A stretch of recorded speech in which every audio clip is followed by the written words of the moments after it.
Hey everyone, this is Shakti from Around the Wicket, where we not only speak about the game, but we try to learn more about the humans behind our sport. And last week we had a young superstar from Nepal in Sandeep Lamashan who joined us. And today we have another promising youngster who has been applying his trade across the globe, whether it's the BBL with the Sydney Thunder here in Australia, or the CPL or PSL, and supposedly was supposed to be part of the IPL with the Kolkata Knight Riders before COVID hit. So it gives me great pleasure of having Chris Green on Around the Wicket. Chris, thank you so much for joining me. No worries. Thanks for having me. I'm excited to be here. Yeah, exciting to have you here. Chris, you were born in South Africa. You spent your first 7 to 8 years in South Africa. Do you remember any of those times? I do. And, having gone back to visit family in the years that have followed, I guess, since migrating or relocating, I remember more and more. I left when I was in year two or beginning of year two. So I remember our house. I remember where my grandparents live. I remember my school and my class and obviously going to school in the early years. But not too much outside of that. I remember our holidays that we went on as a family at Christmas time. So all those nice memories, Good I guess moments. anyone has of a kid when they're 5, 6, 7 years old, if you can trace back that far. Yeah. Yeah. I don't remember. Actually, I remember my kindergarten days. So I think 5, 6, 7 is not too bad. Your parents, they're professional tennis players, or they were professional tennis players. Your dad's South African, mom's English. Tell us about how important they've been when it comes to your sporting journey. Yeah, look, I guess I've said this before, and I learned to walk on a tennis court. Tennis was a massive part of my life growing up, and I think looking back on it now, I consider myself very blessed to have two parents that have gone through a journey of professional sport and in their own respective rights, and had different challenges to overcome and different successes in their own right. So to have that knowledge and experience to draw to, not only as your mum and dad, as everyone likes to have as their mum and dad as their rocks and their go-to people in their young lives, but I guess to have their experience of being professionals in an individual sport, for me to draw on has been like absolute gold dust. So I found myself very lucky and very grateful, and I love my parents obviously so much, and I certainly wouldn't be where I am today without them. You stated that you walked on the tennis court first. When did you could have been a tennis player professionally as well, because you're quite talented with the tennis racket in hand. When did you decide that I'd rather choose cricket over tennis? Well, I wasn't probably until I finished high school or going through HSC. Education was always pushed pretty important in my life by mum and dad and my grandparents. So obviously getting a good HSC mark to then go straight to university, whether it be college in America and pursue tennis over there through scholarship, or stay here and play cricket and study at the same time.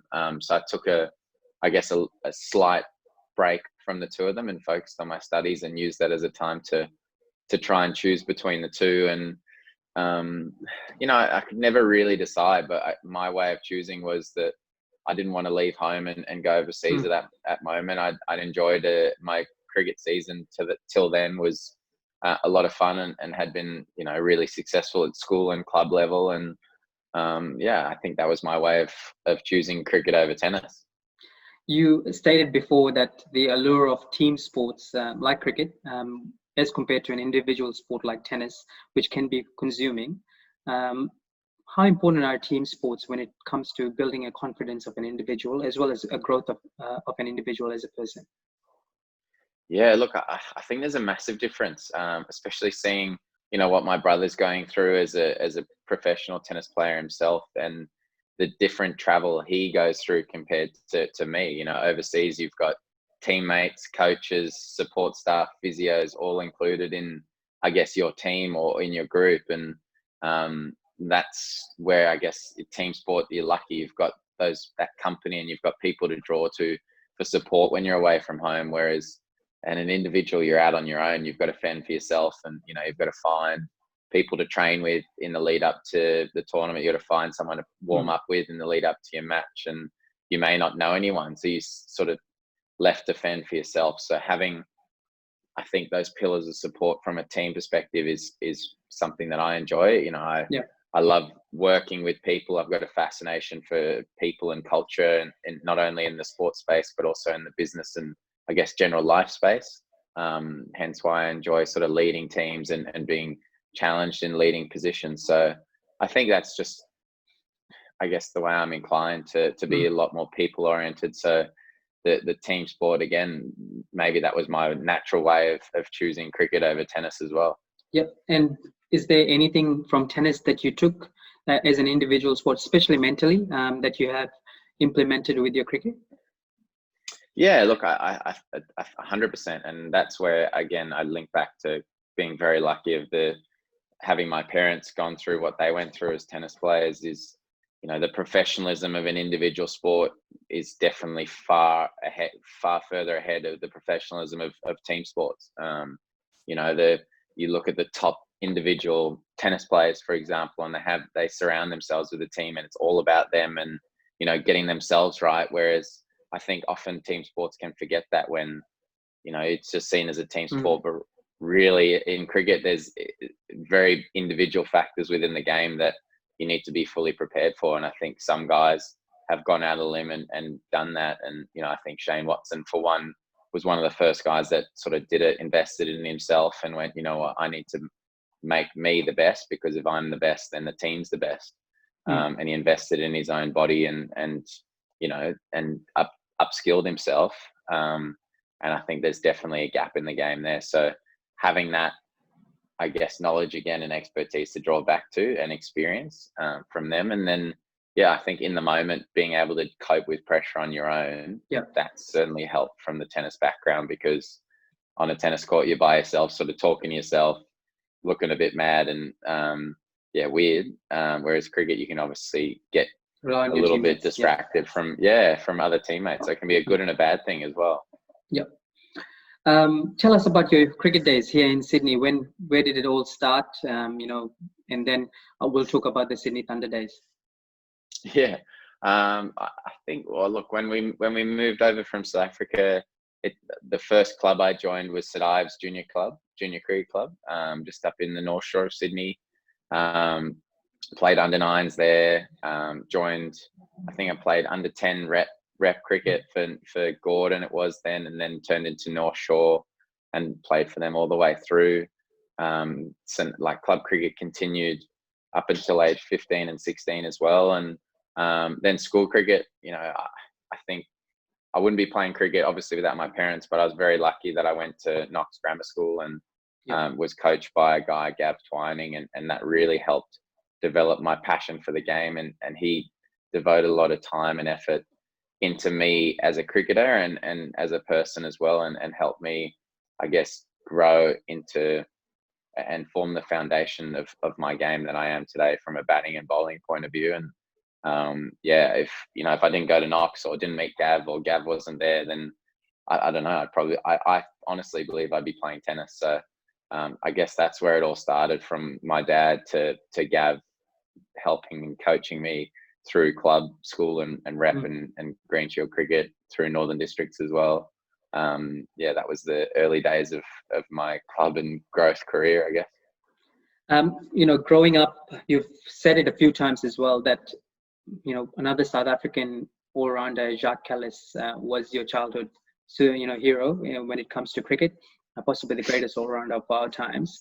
How exciting was it to play with Jacques Kallis in the Sydney Thunder setup?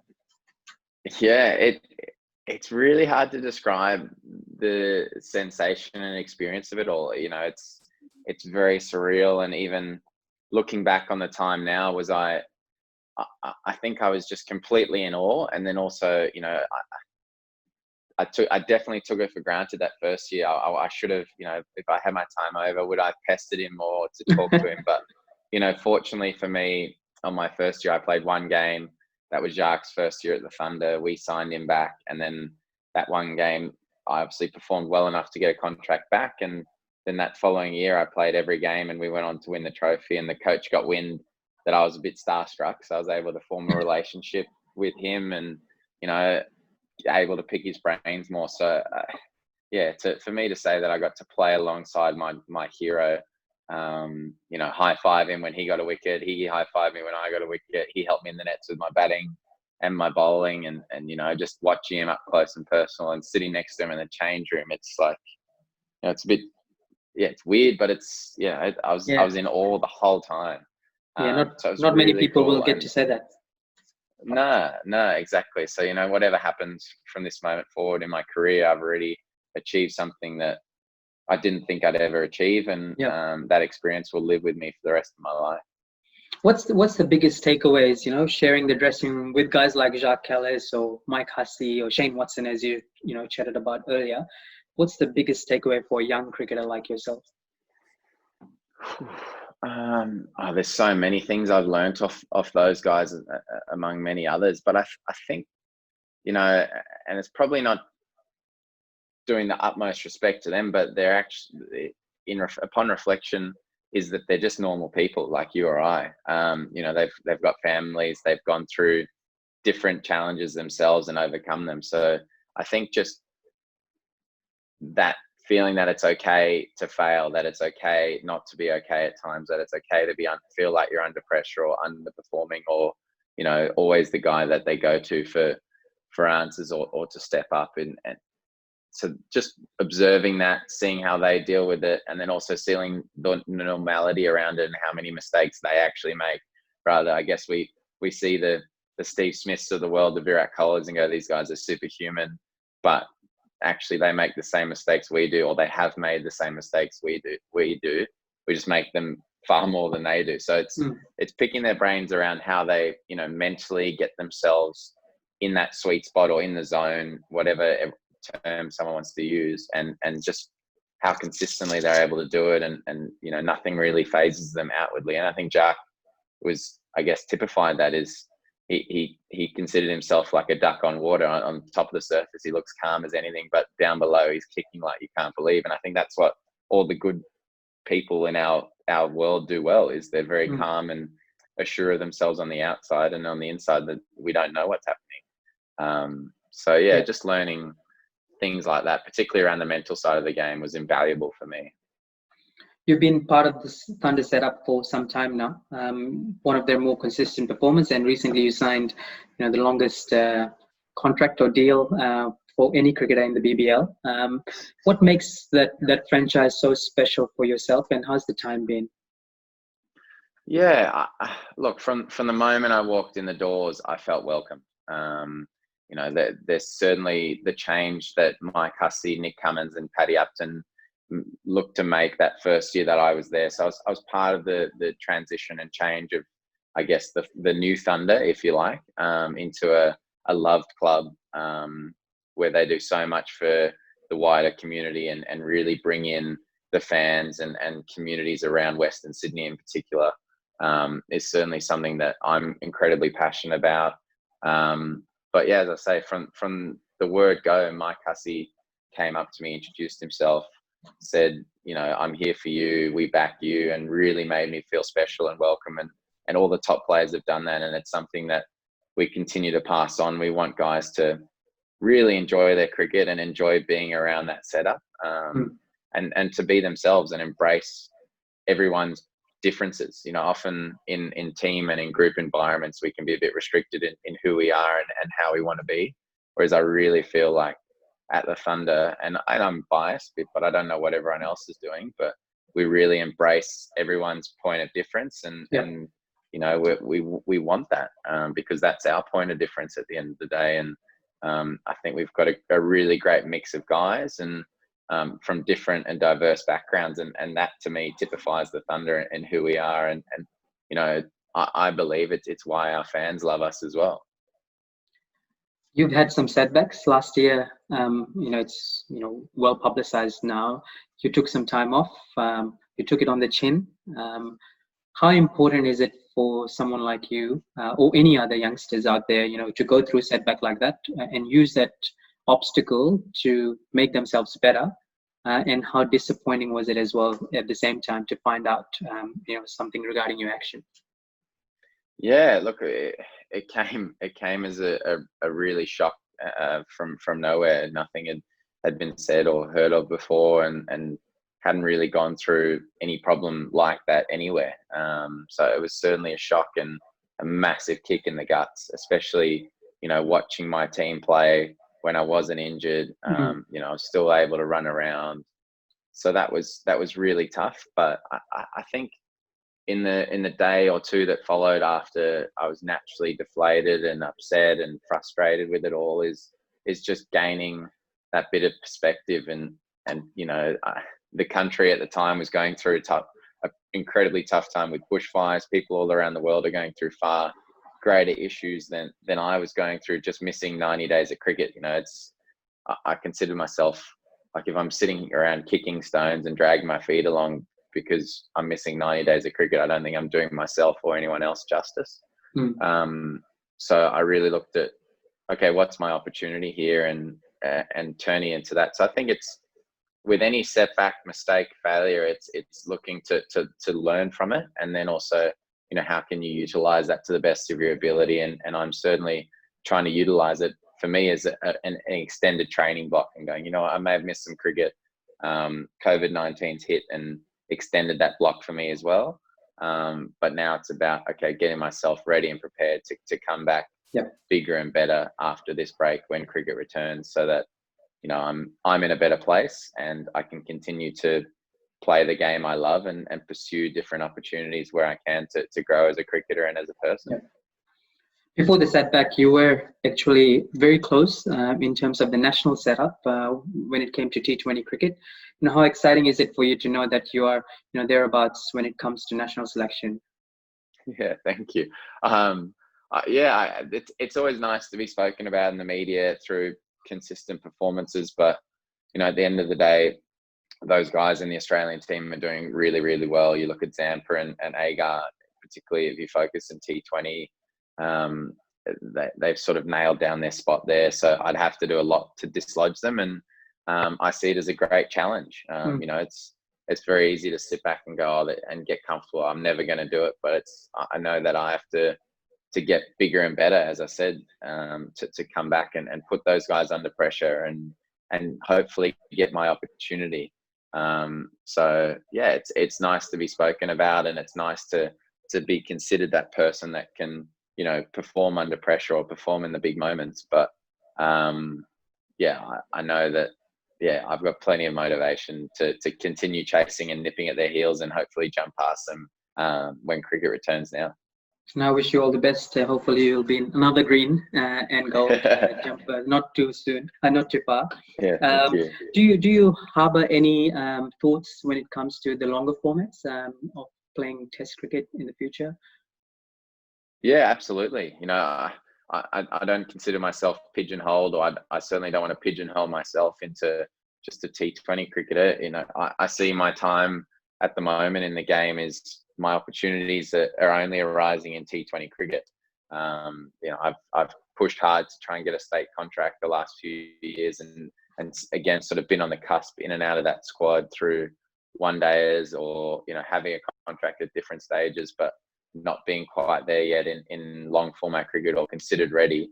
And it may be a little bit of me not being present and playing enough games as well. But I see this phase that I'm in, or stage of my career that I'm in, as a massive growth phase for me. And I train incredibly hard and long hours, and now I need to put that practice into play and play as many games as I can at the highest level. So if it comes down to playing a club game, a 2-day club game, or flying over the Caribbean and playing in the T20s, I believe that my game will grow, or my all-round game in all formats will grow more from playing against and bowling to the likes of a JP Duminy or a Kieran Pollard, or facing a Sheldon Cottrell. Those guys are playing on the world stages and playing all formats. And if I can perform under pressure against them, then it's going to help me if and when my opportunity comes in any format or in any moment. Another tournament that you were picked in the draft for was the IPL with the Kolkata Knight Riders. An exciting time for you before COVID definitely hit. And when it does start off, what are you looking forward to most being part of a tournament like that? Look, I think, yeah, it was super exciting. I still couldn't really believe it and can't believe it. Even with COVID, you sort of forget, get reminded, and it's like, well, actually, yeah, I got selected in that auction by a really great franchise. So I'm super excited. I think it's the pinnacle of T20 tournaments.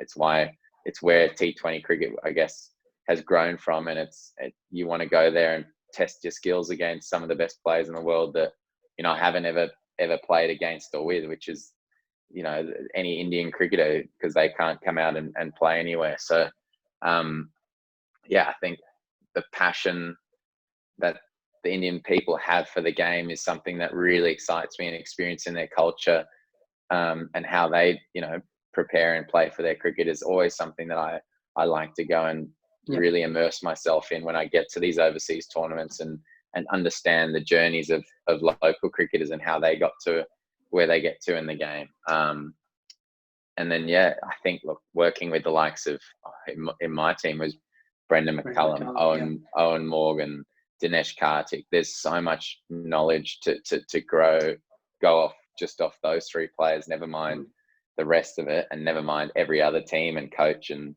player there. So it's something that's really exciting, and I'll be continuing to strive for the remainder of my career to get there. Excellent, Chris.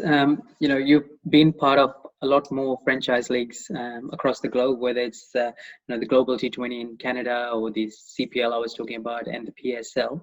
How important are these global franchises or T20 leagues when it comes to developing your game as a cricketer, and for any youngsters who are coming up? Yeah, look, I think where these tournaments everywhere around the world, and what people often forget, is how beneficial they've been for the local players. And being a local player myself here in the Big Bash, having the likes of Jacques Kallis, Owen Morgan, Andre Russell, James Vince, Joe Root, Joss Butler, and they're just the ones that I can think of off the top of my head that have played for the Thunder. I've been able to learn and live and train and sleep amongst them, and watch what they do and ask them how they got to where they get to in the game. And I think that's the benefit. And then, I get to go out and test my skills against the likes of AB de Villiers, who come across, or Kieran Pollard again, or, Rashid Khan. And you then get to pick their brains. So I think for the development of local cricketers, having the overseas players and the best local players playing, it's a great competition. And yeah, for me personally, to go and rub shoulders with some of the best of the game, it has been amazing. I still remember my first tournament was the PSL, where for the first 2 years I didn't play a single game, but we were all in the one hotel. I had breakfast my first morning with Kumar Sangakkara, Mahela Jayawardena, Kevin Peterson, Brendan McCullum, Shane Watson, and me. That was our table of six. That was just day one, and I'd already learned everything I needed to know for that tournament. And that was just at the breakfast table. So I think that's the benefit of T20 tournaments that it can have, if you're in that right mindset to go and learn and grow your game and challenge your game against some of the best. This is not cricket related, but you talked about the community aspect of Sydney Thunder. They do great things with that. They're part of or they're affiliated with Oz Harvest, in terms of providing meals. You yourself are ambassadors of two projects in RUOK and Ronald McDonald House. How important are these charitable causes for you personally? Yeah, look, I reached a stage a few years ago where I had the time and wanted to devote the time to give back further myself on an individual level to the community. Obviously, we do great work as an organisation at the Sydney Thunder, but I thought I'd use my position to go further into what's really important to me. And family, as we've spoken about, is something that my family in particular, I hold incredibly close to my heart. And an opportunity arose to get involved with Ronald McDonald House and see the work that they do for families with sick kids, and how they keep families close during times where they get rocked by an illness to their young child. And it's amazing work they do. So I'm really grateful that they wanted to bring me in as an ambassador, and I love visiting the house and seeing the smiles on kids' faces. And it's incredibly humbling to see how positive and upbeat all the families are considering their circumstances. So it's really inspiring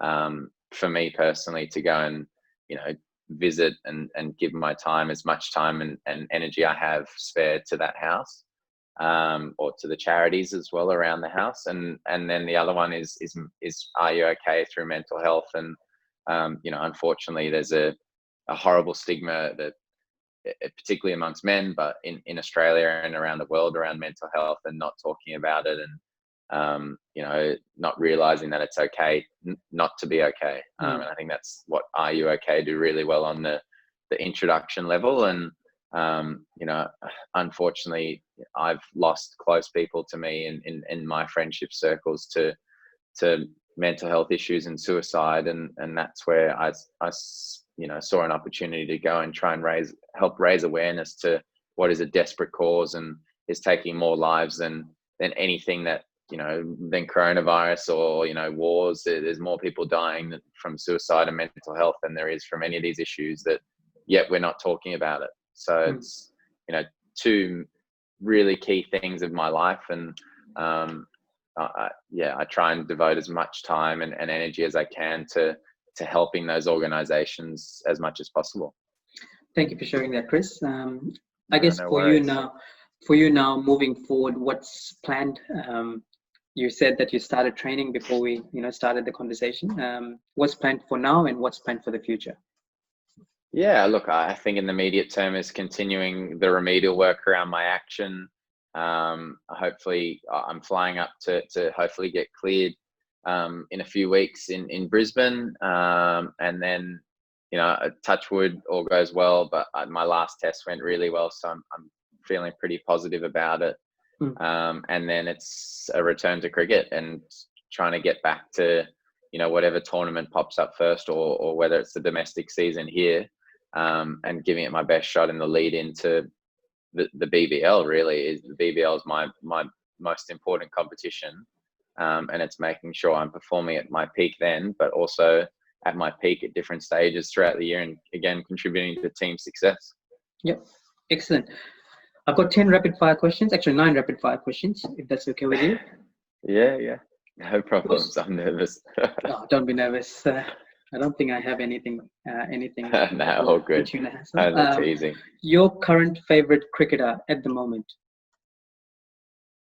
Oh, Joss Butler. Toughest batsman you have bowled to? Shane Watson. You played against him as well? I've had to play against him in the T10, and he was the guy that I practice everything against in the net, so he knows my game inside and out. So yeah, it was a horrible experience because he knew exactly what he was doing. And yeah, the first over I think I got away with it. It only went for maybe 5 or 6 runs.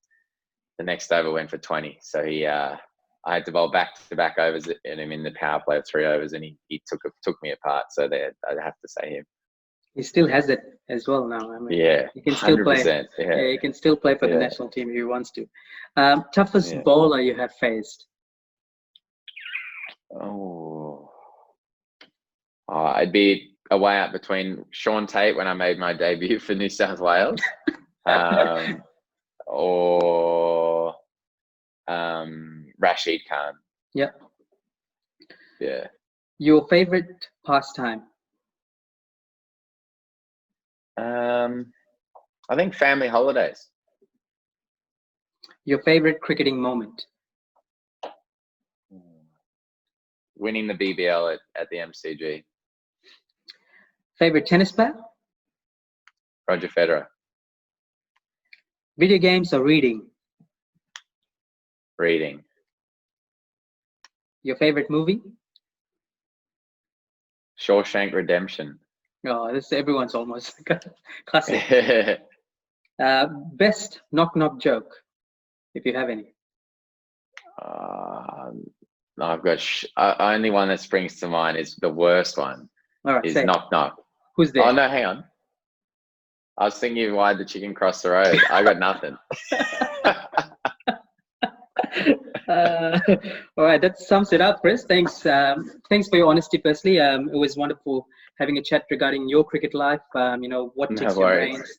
brains, your T20 franchise career as well. All the best. Hopefully, cricket gets Thank on you. the park very, very soon, and hopefully, we can see you back in the green very, very quickly. Wish you all the Yeah. best.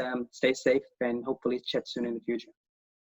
No, thanks. I really enjoyed it, and thanks for your wishes, and same to you and your family. Cheers, man. Thank you so much. Thanks, Chris. Cheers, Shakti. Have a Bye. good one. Bye.